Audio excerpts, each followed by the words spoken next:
अस्सलाम वालेकुम नाजरीन, मैं हूं कुर्बान बलोच। मौलाना फजल रहमान ने पीडीएम का सरबराही इजलास, अहम सरबराही इजलास तलब कर लिया है। शहबाज शरीफ ने अपोजिशन रहनुमाओं के एजाज में एक एशाया दिया है। उसकी खबरें मंजर पे आम पे आई हैं। उसके बाद उसने मौलाना फजल रहमान से उन्होंने मुलाकात की है। लेकिन जो सूरत हाल मीडिया पे आई है उसको मरियम नवाज ने ओवर रूल किया है और शाहिद खाकान अब्बासी का सख्त रद्द-ए-अमल आया है। पीडीएम के हवाले से क्या सूरत हाल बनने जा रही है, मुस्लिम लीग नून के दरमियान क्या सूरत हाल है, इसका जायजा लेंगे। जिन दोस्तों ने मेरा चैनल सब्सक्राइब नहीं किया या नए दोस्त देख रहे हैं तो सब्सक्राइब करें, वॉच करें, शेयर करें। तो हमने किस्सा शुरू किया था शहबाज शरीफ की सरगर्मियों का। वो जैसे जेल से रिहा हुआ तो उन्होंने पहले तो ये कोशिश की कि वो बैरून मुल्क जाए, लेकिन इमरान खान हुकूमत ने उसको जाने नहीं दिया और उसका नाम ईसीएल में शामिल कर दिया गया। तो शहबाज शरीफ कुछ ठंडे हो गए। ना सिर्फ ठंडे हो गए लेकिन उसने लाहौर हाई कोर्ट में जो रिव्यू पिटीशन दी थी वो भी उसने विथड्रॉ कर लिया। वो इस बुनियाद पे कि उनका ये कहना था कि वो इस्लामाबाद हाई कोर्ट में रिव्यू पिटीशन ईसीएल फैसले के खिलाफ दाखिल करवाएंगे, लेकिन फिलहाल ये भी नहीं हुआ और वो इस्लामाबाद आ गए पिछले 2 दिन से। कल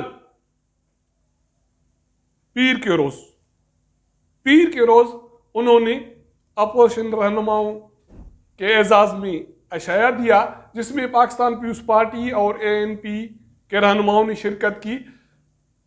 बड़ी बात इसमें यह है कि उसमें सेनेट में अपोजिशन लीडर सैयद यूसुफ रजा गिलानी ने शिरकत की। बड़ी बात यह है कि उसमें सेनेट में अपोजिशन लीडर सैयद यूसुफ रजा गिलानी ने शिरकत की है। ना सिर्फ उन्होंने शिरकत की लेकिन शहबाज शरीफ ने उसको अपने साथ कुर्सी पे भी बिठाया। आपको याद होगा कि जब सैयद यूसुफ रजा गिलानी अपोजिशन लीडर बने थे तो मुस्लिम लीग नून और जेयूआई और बाकी जो अपोजिशन की जमातें थी उन्होंने उसको अपोजिशन लीडर मानने से इनकार कर दिया था और सेनेट चेयरमैन को यह दरख्वास्त दी थी कि उनको अलग नशिस्तें मखसूस किए जाएं। लेकिन शहबाज शरीफ ने बिल्कुल उसके उलट किया। ना सिर्फ उलट किया लेकिन जराए कहते हैं कि जो वहाँ गपशप हुई अशाया में उसमें शहबाज शरीफ का ये कहना था कि अपोजिशन को एक मर्तबा फिर मुत्तहद होकर हुकूमत को दिन के तारे दिखाने चाहिए और ख़ास करके इसके हवाले से जो अहम मौका है वो बजट का है जो 11 जून को पेश किया जा रहा है। शहबाज शरीफ का कहना था कि हुकूमत जो उसकी मुआशी पॉलिसियाँ हैं उसकी वजह से अवाम परेशान है, महंगाई बढ़ी है, गुर्बत बढ़ी है, तो इसलिए आए मुत्तहद होते हैं और कौमी असेंबली में और सेनेट में हुकूमत को शिकस्त देते हैं। ज़राए का यह भी कहना है कि जनाब शहबाज शरीफ ने यह भी तजवीज़ दी कि पाकिस्तान पीपुल्स पार्टी और एएनपी पीटीएम में वापस आ जाए। ये इवेंट हो गया, उसमें मरियम नवाज इस्लामाबाद में होते हुए इस अशाया में शरीक नहीं हुई। ये इवेंट हो गया। दूसरे दिन मंगल के रोज सुबह को जनाब शहबाज शरीफ साहब मौलाना फजल रहमान के पास चले गए, उससे मुलाकात हुई और गपशप हुई, उसने अयादत की और ये डिस्कस हुआ कि पीडीएम का सरबराही इजलास बुलाया जाए। तो ये तय हुआ कि पीडीएम का सरबराही इजलास 29 मई को इस्लामाबाद में मुनक़द किया जाएगा जिसमें पीडीएम में शामिल जो जमाती हैं उनके सरबराहों को मदऊ किया जाएगा। फौरी तौर पर जब शहबाज शरीफ की ये बातें मंजर पे आईं कि उन्होंने पाकिस्तान पीपुल्स पार्टी और एएनपी को वापस पीडीएम में शामिल करने की दावत दी या तजवीज़ दी, तो शाहिद खाकान अब्बासी जो सीनियर नायब सदर हैं मुस्लिम लीग नून के, उनके तरफ से ये बयान मीडिया का जीनत बना कि अगर इस तरह होता है तो पीडीएम इत्तेहाद के लिए सेक्रेटरी जनरल का बंदोबस्त कर ले। इसका मतलब है कि पाकिस्तान पीपल्स पार्टी की वापसी मुस्लिम लीग नून को काबिल कबूल नहीं है। वो इस सूरत में हो सकती है कि पाकिस्तान पीपल्स पार्टी माफ़ी मांगे जो उन्होंने सेनेट के इंतखाबात या सेनेट में अपोजिशन लीडर के हवाले से बाप से वोट लिए थे, जिसके नतीजे में उसको शोकाज नोटिस जारी हुए थे। लेकिन पाकिस्तान पीपल्स पार्टी का कहना है कि हम क्यों माफ़ी मांगे। इसमें ट्विस्ट यहाँ पे है कि शाहिद खाकान अब्बासी की ये बात भी हो गई। मंगल के रोज़ जिस वक्त शहबाज शरीफ ने मौलाना फजल रहमान से मुलाकात की थी, उसी वक्त मरियम नवाज इस्लामाबाद हाई कोर्ट गई, वहाँ उसकी पेशी थी। पेशी के बाद उन्होंने मीडिया से बात की। जब उससे पूछा गया कि आप शहबाज शरीफ की अशाया में क्यों नहीं गई, तो उसका ये जवाब था कि ज़रूरी नहीं है कि हर इवेंट में मैं जाऊं, मेरी हाज़िरी हो। शहबाज शरीफ ने अपोजिशन लीडर के तौर पे अपोजिशन रहनुमाओं को बुलाया था, तो इसको इशू मत बनाया जाए। जब उससे पूछा गया कि पीडीएम के हवाले से ये चीज़ आए, तो उसका ये कहना था कि पीडीएम का मौक़िफ़ वही है जो पहले था। आपको याद होगा कि पीडीएम का पहले मौक़िफ़ ये है कि पाकिस्तान पीपल्स पार्टी और एएनपी अपने रवैये के हवाले से माफ़ी मांगे और उसके बाद उनकी वापसी पे गौर किया जाएगा। ना सिर्फ ये, मरियम नवाज का ये भी कहना था कि इस हवाले से शाहिद खाकान अब्बासी का जो मौक़िफ़ है वो मुस्लिम लीग नून का मौक़िफ़ है।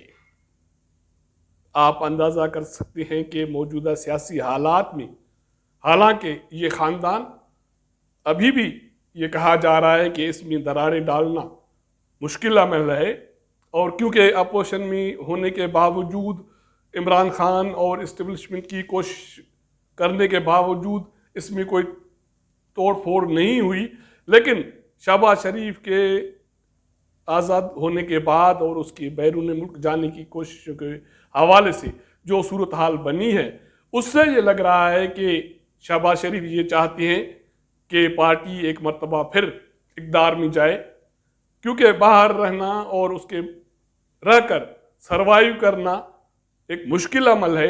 लेकिन मरियम नवाज, शाहिद खाकान अब्बासी के रद्द-ए-अमल से ये लग रहा है कि मियाँ नवाज शरीफ अभी भी अपने इस मौक़िफ़ पे कायम हैं कि इस्टेब्लिशमेंट के साथ कोई समझौता नहीं होगा, और वोट की इज़्ज़त के हवाले से जो भी उसका नैरेटिव है, जब तक उस पर अमल दरामद नहीं होता, नए इंतखाबात नहीं होते, मुस्लिम लीग नून किसी इशू पे कंप्रोमाइज़ नहीं करेगी। अभी बजट का प्रोसेस है, 29 मई को पीडीएम का सरबराही इजलास है। अब देखना ये है कि पाकिस्तान पीपल्स पार्टी, एएनपी इस हवाले से क्या रद्द-ए-अमल देती हैं। लेकिन मौजूदा हालात में ये लग रहा है कि कुछ दरारें पड़ रही हैं अपोजिशन में, और अपोजिशन विद इन अपोजिशन के जो जमातें हैं उनमें भी ये सूरत हाल कशीदगी की तरफ बढ़ रही है। लेकिन मौजूदा हुकूमत के ब्लंडर्स, गलतियां इतनी हैं कि अपोजिशन की सारी जो कमी कोताही है वो मौजूदा हुकूमत, इमरान खान हुकूमत की नाअहली और बेड गवर्नेंस के पर्दे के पीछे छुप जाती है।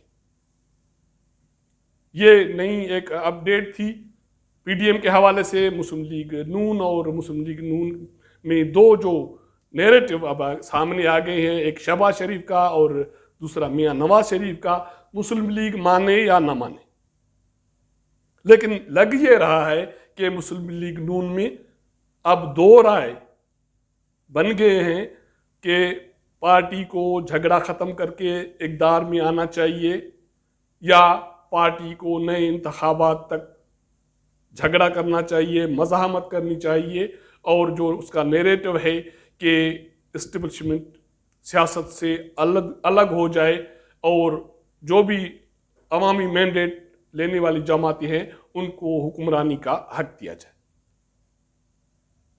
इस हवाले से जो ये नई सूरत हाल बनी है, हमने आपको उससे आगाह करने की कोशिश की है। अगर हमारा ये वीलॉग आपको पसंद आए तो अपने दोस्तों के साथ ज़रूर शेयर कीजिएगा, अपना फीडबैक हमें दीजिएगा। आपके साथ मुलाकात करेंगे अगले प्रोग्राम में। तब तक इजाज़त दीजिएगा। अल्लाह हाफ़िज़।